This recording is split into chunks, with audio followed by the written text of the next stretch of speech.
جو جسم کی ڈیمانڈ ہو، جو جسم کی ضرورتیں ہوں، وہ ضرورتیں اللہ جنت میں پورا کرے گا۔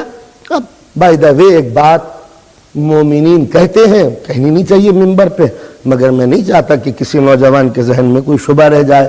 انہوں نے کہا یہ مردوں کو تو حوریں ملیں گی۔ اگلا جملہ آپ خود سوچ لیں۔ یہ اصل میں مناپولی جو ہوتی ہے اپنی، یہ اصل میں پریشانی کا سبب بنتی ہے کہ صاحب ہماری شریک حیات ہے، ہماری بیوی ہے، ہم جنت میں جائیں گے، ان کا کیا ہوگا؟ یہ ایک تصور ابھرا۔ تو سوال یہ پیدا ہوتا ہے کہ آپ کا نکاح دائمی ہے یا اسی دنیا سے متعلق ہے؟ یعنی پرماننٹ نکاح کہ یہاں بھی بیوی ہو، جنت میں جانے کے بعد بھی بیوی ہے؟ بڑی پریشانی یہ ہو جائے گی الہی عدالت کو کہ فرض کیجئے کہ شوہر جو ہے وہ جنت میں چلا گیا، بیوی خطا کار تھی۔ ایسا نہیں ہو سکتا کیا؟ اب یہ جنت میں چلا رہے ہیں میری بیوی لاؤ، اور وہ ہے ادھر۔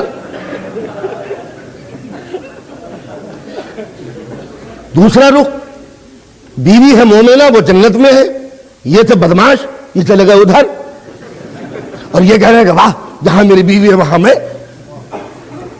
تو لہٰذا یہ رشتہ جو ہے نکاح کا، یہ جب تک ہے جب تک کہ سانس باقی ہے۔ ادھر سانس قطع ہوئی، عدے کا دن تمام ہوئے، نہ آپ اس کے شوہر ہیں نہ وہ آپ کی بیوی ہے۔ لہٰذا ہر مومن یہ سمجھ لے۔ لیکن ہر قانون کے اندر ایک نہ ایک تو بیک ڈور ہوتا ہے۔ اب اگر فرض کیجئے دونوں مومن ہیں، دونوں جنتی ہیں، اور دونوں یہ چاہتے ہیں کہ ہم ساتھ رہیں، تو جنت تو نام ہی ہے دل کی ہر تمنا کے نکل جانے کا۔ تو لہٰذا یہ آپ کی اپلیکیشن جو ہے ریجیکٹ نہیں ہو سکتی۔ لیکن جو کفو کا حکم ہے کہ جس صلاحیت کا شوہر ہوگا اسی صلاحیت کی بیوی ہوگی، قانون وہاں بھی ہوگا۔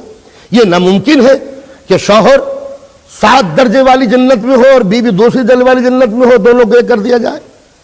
نہیں، جہاں پر جو بھی مطالبہ ہو قدرت کا۔ تو لہٰذا اب ایک بات اور ہے کہ صاحب قرآن مجید میں عورتوں کے کفوں کا تذکرہ کیوں نہیں ہے، مردوں کے حوروں کا تذکرہ کیوں ہے؟ بس اس فضیلت کے لیے میں بتانا چاہتا تھا، چونکہ یہ یورپ ہے، لہٰذا یہ باتیں ہم انڈیا میں پاکستان میں نہیں کہہ سکتے، یہاں چونکہ بہت ایڈوانس ہے، لہٰذا ایڈوانس لوگوں کے لیے ایڈوانس مجلس ہے۔ یہ عورت کی عزت اور شرافت کا قرآن نے سب سے بڑا ثبوت دیا ہے۔ اس سے بڑھ کر عورتوں کی کوئی رسپیکٹ قرآن مجید دکھا ہی نہیں سکتا تھا کہ اس نے جنت حاصل کرنے کے لیے مردوں کو ترغیب دی ہے حوروں کا نام لے کے، یہ بتانے کے لیے کہ یہ مرد اتنا خود غرض ہے کہ جب تک کہ حوروں کا ذکر نہ کیا جائے اسے جنت میں مزہ نہیں آتا، مگر عورت وہ بلند منزلت کی حامل ہے کہ اس کے لیے کسی لالچ کا ذکر کی ضرورت نہیں ہے۔ اور میں آپ کو ایک بات بتا دوں کہ قدرت نے عورتوں کی کہاں کہاں رسپیکٹ کی ہے۔ سورہ حل عطا کے اندر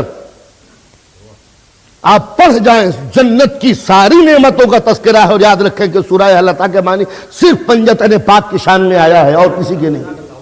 حل عطا صرف پنجتن پاک کی شان میں آیا ہے، اس میں کوئی شریک ہی نہیں ہے، بلا شرکت غیر، لوگ لگا ہوا ہے کہ کوئی داخل ہی نہیں ہو سکتا۔ سورہ حل عطا کے متعلق سب کا یہی خیال ہے۔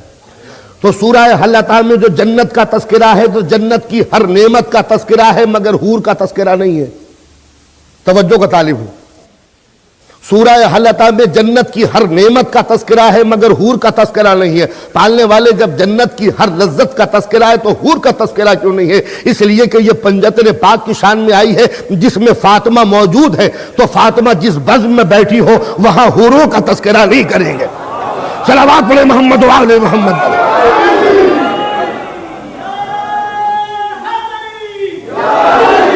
ایک مرتبہ باواز بلند صلوات پڑھیں محمد و آل محمد۔